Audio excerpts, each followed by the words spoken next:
ఈరోజే ఆశ్వయుజ శుద్ధ విదియ దేవీ నవరాత్రుల్లో 2వ రోజు, పైగా సోమవారం. ఈరోజు మారేడు చెట్టు మహిమను విన్నా లేక చదివినా సమస్త దరిద్రాలు తొలగి సమస్త శుభాలు కలుగుతాయి. శివానుగ్రహం మీకు కలుగుతుంది.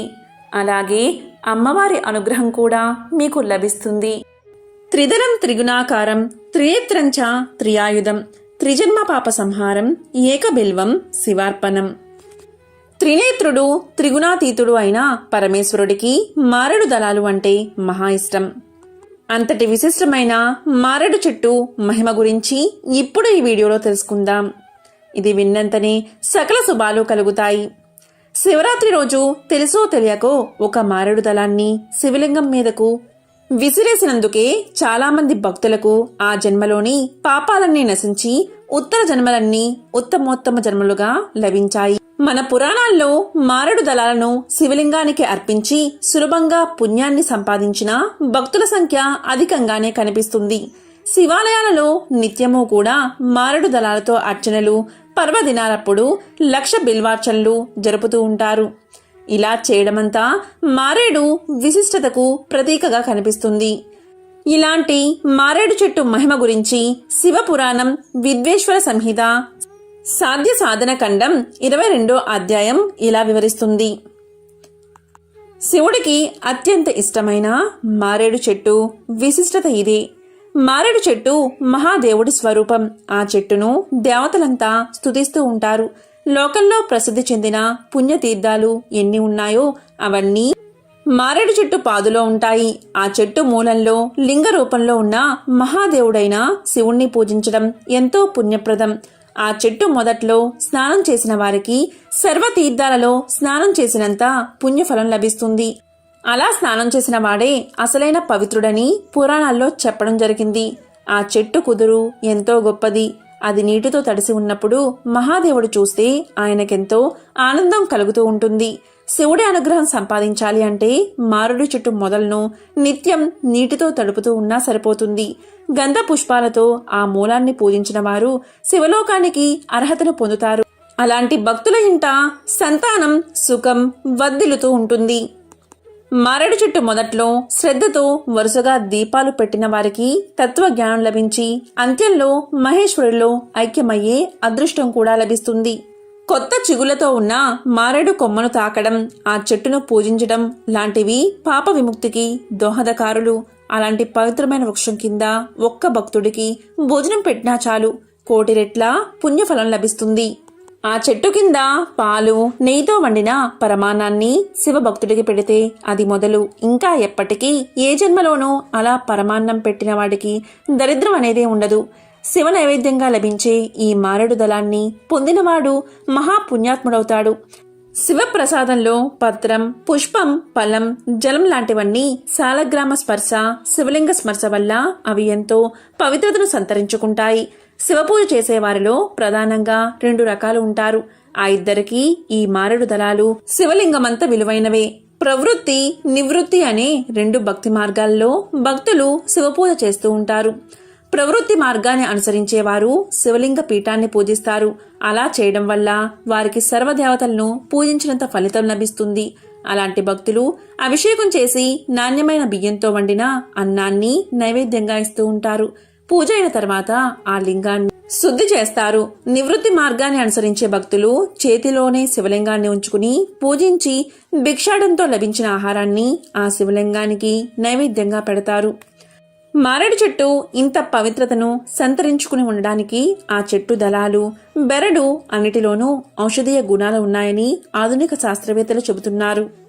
లక్ష్మీదేవి కుడి చేతితో సృష్టించిన చెట్టు మారేడు చెట్టు. అందుకే ఆ చెట్టుకు పండిన కాయను శ్రీఫలము అని పిలుస్తారు. సృష్టిలో మారేడు చెట్టుకు ఒక గొప్పతనం ఉంది. అది పువ్వు పూయకుండా కాయ కాస్తుంది. మారేడు కాయలో ఉన్న గుజ్జును చిన్న కన్నం పెట్టి తీసి దాన్ని ఎండబెట్టి అందులో విభూతి వేసి ఆ విభూతిని చేతిలో వేసుకుని పెట్టుకునేవారు. ఈ మారేడు దళాల్ని దళముగా ఉన్న వాటిని కోసి పూజ చేస్తారు. ఈ దళం 3 ఆకులుగా ఉంటుంది. అరుణాచలంలో బహుబిల్వ దళం ఉంటుంది. అది 3, 9 కూడా ఉంటాయి. పుష్పాలను పూజ చేసేటప్పుడు తొడిమ లేకుండా పూజ చేయాలి. కాని మారేడు దళాలను పూజ చేసేటప్పుడు కాడను తీసివేయకుండా ఈయనే పట్టుకుని శివలింగం మీద వెయ్యాలి. మనకి శాస్త్రంలో 5 లక్ష్మీ స్థానాలు ఉన్నాయని చెప్పారు. అందులో మారేడు దళం ఒకటి. మారేడు దళంతో పూజ చేసినప్పుడు బిల్వం ఈయనే శివలింగానికి తగిలితే ఐశ్వర్యం కటాక్షించబడుతుంది. అందుకే ఇంట్లో ఐశ్వర్యం తగ్గుతున్నా, పిల్లలకు ఉద్యోగాలు రాకపోవడం మొదలైన ఇబ్బందులు ఉన్నా 3 ఆకులు ఉన్నా దళాన్ని పట్టుకుని శివునికి పూజ చేయాలి. శివుణ్ణి మారేడు దళంతో పూజ చేయగానే ఈశ్వరుడు త్రియాయుషం అంటాడట.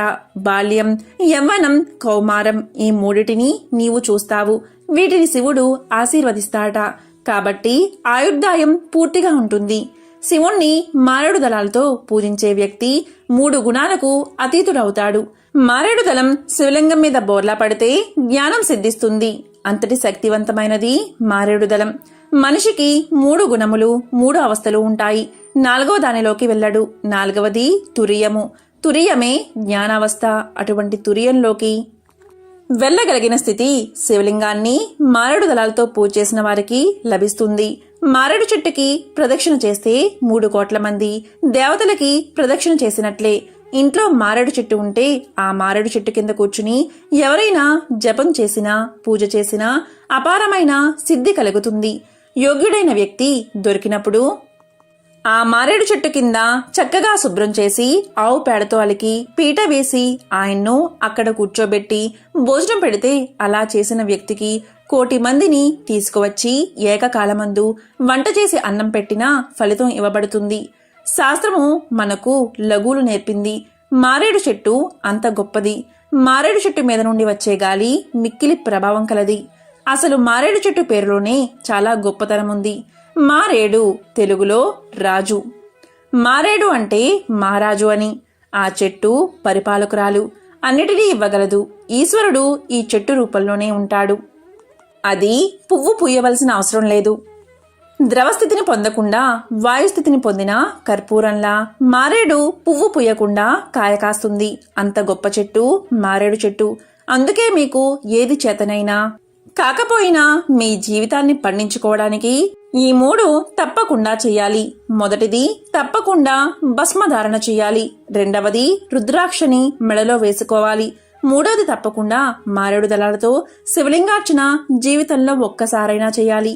ఈ 3 పనులను ప్రతి వ్యక్తి తన జీవితంలో చేసి తీరాలని శాస్త్రాలు చెబుతున్నాయి. మారేడు చెట్టు అంటేనే వృక్ష రూపంలో ఉన్న పరమశివుడు అని పురాణాలు చెబుతున్నాయి. 3 విభూతి రేఖలు నుదుటి మీద ధరించకుండా, రుద్రాక్షమాల లేకుండా, బిల్వపత్రం లేకుండా సంప్రదాయం తెలిసిన పండితులు శంకరుణ్ణి పూజించరు అంటుంది శివపురాణం. బిల్వవృక్ష దర్శనం స్మరణ మాత్రం చేతనే పాపక్షయం అవుతుందని, బిల్వవృక్షాన్ని పూజలతో, చందనాది ద్రవ్యాలతో పూజిస్తే వంశాభివృద్ధి కలుగుతుందని చాలామంది నమ్మకం.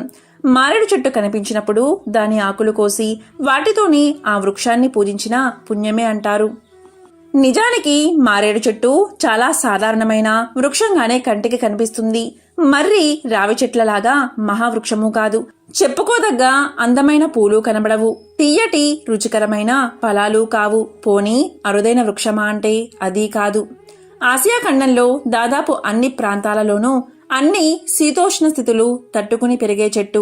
నిరాడంబరత, సాదాతనం, శీతోష్ణాలను ఒచ్చుకోల, సహనం మొదలైన లక్షణాల్లో మహాదేవుడికి మారేడు చెట్టుని శివాలయాల్లో, దేవీ మందిరాల ప్రాంగణాల్లో తప్పకుండా పెంచుతారు. సాధారణంగా ఈ చెట్టును ఇళ్లలో పెంచరు. మారేడు ఆకులకు, ఫలాలకు ఔషధీ లక్షణాలు ఉన్నాయని, కప, వాత సంబంధమైన దోషాలను ఇవి నివారిస్తాయని ఆయుర్వేద వైద్యవేత్తలు అంటారు. బిల్వపత్రాలు 3 దళాల రూపంగా ఉండటం ఒక విశేషమని చెప్పవచ్చు. ఆ 3 దళ రూపం వల్ల వీటిని సత్వ, రజ, తమో గుణాలకు, సృష్టి, స్థితి లయలకు, అకార, ఉకార, మకార సంయోగమైన ఓంకారానికి, శివుడి త్రినేత్రాలకు, ఆయన త్రిశూలానికి ప్రతీకలుగా భావిస్తూ ఉంటారు. త్రిదళం త్రిగుణాకారం, త్రినేత్రంచ త్రియాయుధం, త్రిజన్మ పాప సంహారం, ఏక బిల్వం శివార్పణమంటూ ఆరంభమవుతుంది. మారేడు దళాల ప్రశస్తి బిల్వాష్టకంలో చెప్పబడి ఉంది. ఇలా ఒక వృక్షజాతి ప్రాశస్తాన్ని గురించి చెప్పే అష్టకం మారేడు గురించి తప్ప మరే చెట్టు గురించి కనబడదు. వినాయక చవితి పూజలో వాడే పత్రిలో కూడా బిల్వపత్రాలు భాగమే. తులసి, బిల్వ, వావిలి, ఉత్తరేణి, వెలగ, జమ్మి, ఉసిరక, గరిక పత్రాలను అష్టబిల్వాలుగా పేర్కొనే పరిగణ కూడా ఉంది. మారేడు దళాన్ని శివలింగానికి తాకిస్తే ఆ స్పర్శ వల్ల కలిగిన స్పందనల ప్రభావం ఆ దళంలో చాలాసేపు నిలిచి ఉంటుంది. అలాంటి మారేడు దళం మీరు రోజంతా మీ హృదయానికి దగ్గరగా ఉంచుకుంటే అది మీ శారీరక స్థితిని, మానసిక స్థితిని కూడా ఆరోగ్యంగా, ఆహ్లాదంగా ఉంచుతుంది. మారేడు దళానికి ఉన్న ఈనె శివలింగానికి తాకినప్పుడు మన ఇంట్లో ఐశ్వర్య ప్రాప్తి కలుగుతుంది. శివుడికి ఎంతో ఇష్టమైన ఈ మారేడు చెట్టు ఇంట్లో ఉంచుకోవచ్చా లేదా అనే సందేహాలు చాలా మందిలో ఉంటాయి. అయితే ఎలాంటి సందేహమూ లేకుండా మారేడు చెట్టును ఇంట్లో పెంచుకోవచ్చు. అయితే మారేడు దళాలను కోసేటప్పుడు ఖచ్చితంగా కొన్ని నియమాలను పాటించాలి. మారేడు చెట్టు ఆకులను బుధ, శనివారాల్లో మాత్రమే కోయాలి. అమావాస్య, పౌర్ణమి, సోమవారం, మంగళవారం, సంక్రాంతి, శివరాత్రి వంటి పండుగల రోజు కూడా మారేడు దళాలను కోయకూడదు. అందుకే ఈ దళాలను ముందు రోజు కోసి భద్రపరుచుకోవాలి. ఈ రోజు అర్చన చేసిన మారేడు దళాలను మరుసటి రోజు వాటిని కడిగి స్వామివారికి అర్చన చేయవచ్చు. ఎంతో పవిత్రమైన మారేడు చెట్టుకు ప్రదక్షిణ చేస్తే 3 కోట్ల దేవతలకు ప్రదక్షిణ చేసిన పుణ్యం లభిస్తుంది. మారేడు లేదా బిల్వము బలే కుటుంబానికి చెందింది. ఈ బిల్లు వృక్షానికి చెందింది. మారేడు పత్రి ఆయుర్వేదంలో కూడా ఉపయోగపడుతుంది. దీనిని విరోచనాలు, మొటిములు మరియు మధుమేహానికి కూడా ఉపయోగించవచ్చు. మారేడు చెట్టు 8 నుంచి 10 మీటర్ల ఎత్తు వరకు పెరిగే వృక్షం.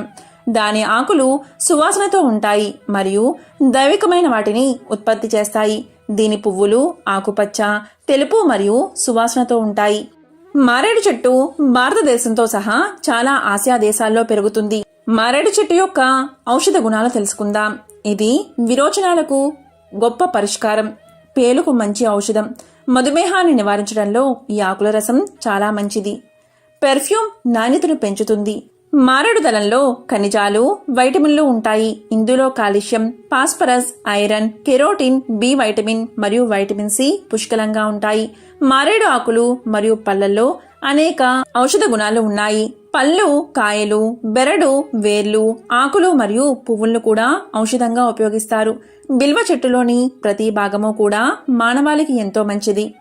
పళ్ళు, విత్తనాలు, బెరడు, వేర్లు, ఆకులు మరియు పువ్వులను కూడా ఔషధంగా ఉపయోగిస్తారు.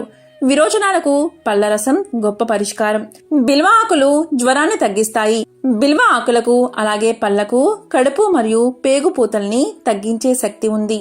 బిల్వ ఆకులు మరియు పళ్లలో మలేరియా నిరోధక లక్షణాలు ఉన్నాయి. బిల్వ పండు నుండి రసం తీసుకుని కొద్దిగా అల్లం రసం కలిపి తాగితే రక్త సంబంధిత సమస్యలు రాకుండా కాపాడుతుంది. బిల్వ చెట్టు బెరడు మరియు ఆకులు గాయాలకు మంచి చికిత్సను ఇస్తాయి. గాయాలు త్వరగా నయమవుతాయి. క్రిమి కీటకాల విషానికి విరుగుడుగా పనిచేస్తుంది. ఇది పేలుకు మంచి ఔషధం. దీని ఆకురసం మధుమేహాన్ని నివారించడంలో చాలా మంచిది. చెట్లు పండు యొక్క వాసన చాలా ఆహ్లాదకరంగా ఉంటుంది. ఇది శరీరంపై శీతలీకరణ ప్రభావాన్ని కలిగి ఉంటుంది. అలాగే ఇది ఒక ఆకర్షణ వలె పనిచేస్తుంది. సగం పండిన పండ్లు జీర్ణశక్తిని పెంచుతాయి. దీర్ఘకాలిక మలబద్ధకంతో బాధపడేవారు ప్రతిరోజు బాగా పండిన పండ్ల గుజ్జు తినడం చాలా ఉపయోగకరంగా ఉంటుంది. పాలు మరియు చక్కెరతో బిల్వాన్ని సేవించినప్పుడు అది వేసవి పానీయమవుతుంది మరియు గుజ్జు కూడా మంచిది. ఇది పేగును శుభ్రపరచడమే కాకుండా వాటిని బలపరుస్తుంది. ఇది జలుబు మరియు తుమ్ములకు చాలా ఉపయోగకరంగా ఉంటుంది. శివుడు ఈ చెట్టు రూపంలోనే ఉంటాడు. ఒకరోజు శివుణ్ణి కలవడానికి శని కైలాసానికి వెళ్లాడు.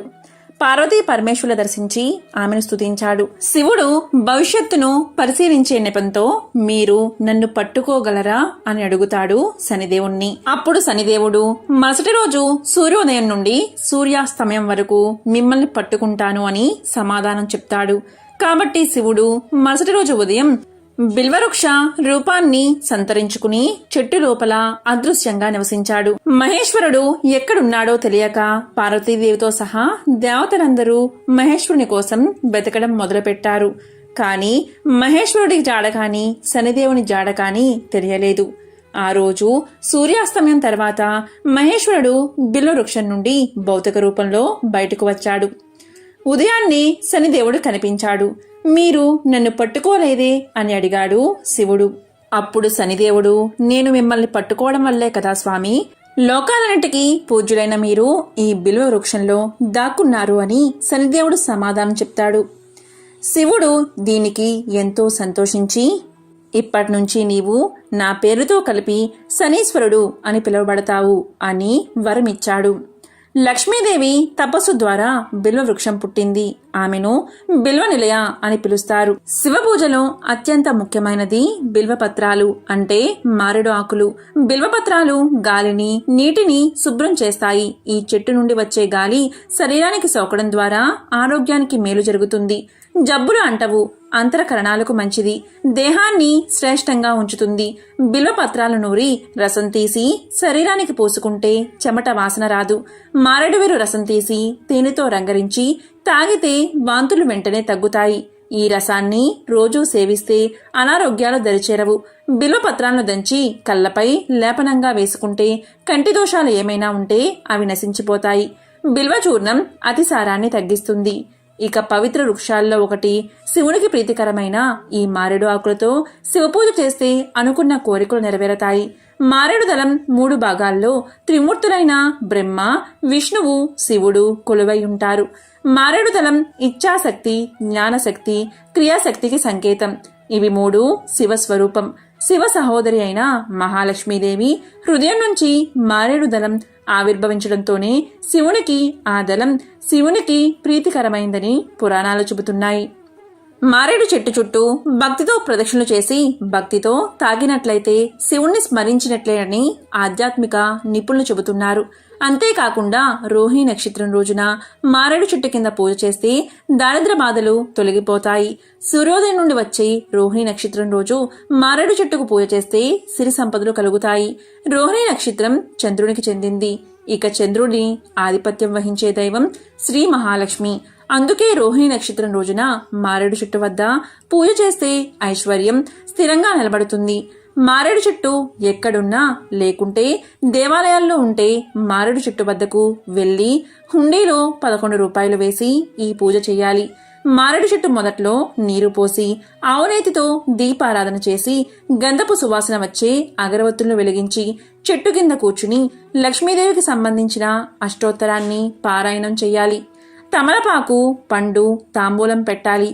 తమలపాకులు 3, 2 తెలుపు పచ్చి పోకల వక్కలు, 2 అరటిపళ్ళు ఉంచి దక్షిణగా 5 రూపాయలు ఉంచి మారేడు చెట్టు వద్ద పెట్టాలి. ఆపై తమ దారిద్ర బాధలు తొలగిపోవాలని ఇష్టదైవాన్ని నమస్కారం చేసుకోవాలి. లక్ష్మీదేవికి సంబంధించిన ఏదైనా స్తోత్రాన్ని పారాయణ చేసుకోవాలి. తర్వాత చినుగులు లేని మారేడు దళాలను 2 లేదా 3 ఇంటికి తీసుకువచ్చి ఒక బీరువాలో పెట్టుకోవాలి.